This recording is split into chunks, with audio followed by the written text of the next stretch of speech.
A former Washougal firefighter has just been sentenced in his wife's murder to 25 years behind bars. A Clark County jury convicted him last month. In January 2024, Kevin West called 911 saying his wife Marcy had a seizure and that he had tried to save her with CPR, but she died. A medical examiner later found that Marcy had died of blunt force trauma to the neck and suffocation. It was later revealed that West had been having an affair that Marcy knew about. A co-worker of Marcy's told Fox 12 that she had put off filing for divorce to focus on helping her daughter plan for her wedding.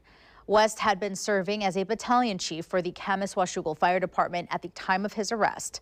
Today, West's children spoke before the judge, his daughter pleading for justice for her mother and his son asking for leniency for his father.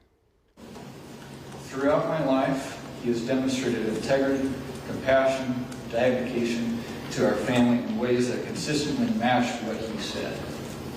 I love and respect my father deeply. I respectfully ask that you take his character and the positive impact he has had on those around him into consideration. My father's actions took my mom's life. They took my future with her. They took moments, memories, and milestones that will never exist. No sentencing can bring her back, but acknowledging the harm done to her matters. We have a crew in court. Our own Spencer Schott will break down what happened in the courtroom on Fox 12 Now right after the show. We will also have a full report on the 4 o'clock news. And in between newscasts, you can always get updates online at kptv.com and on the Fox 12 app.